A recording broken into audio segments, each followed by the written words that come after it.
Welcome to Between the Whistles Detroit. I'm your host, Joe Chapin. Today we are talking about the signing of Devin Funchess, what it means for the Lions, how they can exploit defenses by signing Devin Funchess if he makes the roster, and what it means for the Detroit Lions as what they're trying to do with this signing.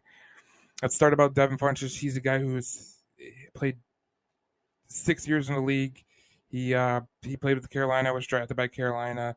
He in his career he has 21 touchdowns. He has 2,200 yards, 164 receptions. Played his college ball at the University of Michigan. Played his high school ball at Farmington Hills Harrison, which is a state power in the high school football ranks in the state of Michigan. And he's back in Detroit, the state of Michigan, where he's from.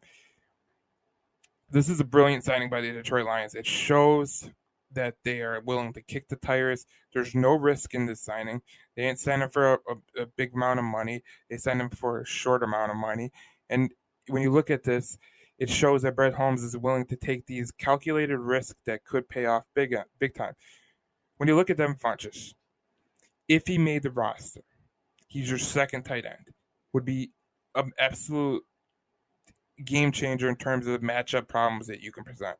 Because not only could you put a guy like Devin Funchess in the slot, you can put him in two tight end sets, in where though you got T.J. Hawkinson and Devin Funchess, they're going across the middle. A linebacker or a safety is going to have to cover one of them, and they're going to have to leave open a guy like Devin Funchess who probably won't get double covered. He's a former wide receiver. He could probably beat a linebacker. He could probably beat a safety. And if you put him on out in the slot with the Josh Reynolds on the side, or maybe a DJ Chark or Jameson Williams, that could open up a very a lapse in coverage because defense is probably going to shade over to the side where Devin Funchess is and Josh Reynolds, and they're probably going to leave a guy like Amon St. Brown or TJ Hawkinson probably wide open because there's not enough bodies to cover all those guys. But when you look at Detroit and what they're trying to do, it's easy to see why that they went after Devin Funchess and they signed him. There's no risk in signing this guy, and he's got untapped potential. He did play tight end. He can play tight end, and he was a former wide receiver. So you're looking at this like if he could play wide receiver in this league, where he really shouldn't have been because he's not a fast guy, but he did beat the corners in the NFL.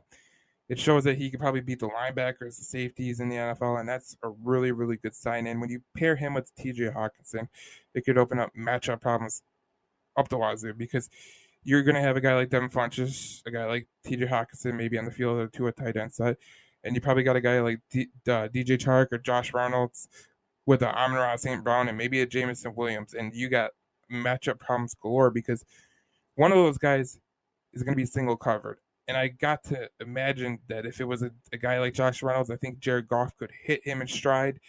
It's a great signing for the Detroit Lions because it shows once again Brad Holmes is a different general manager than you've seen in the past with other general managers, especially with the Detroit Lions. He's willing to take a calculated risk, and he's not going to make this bold signing.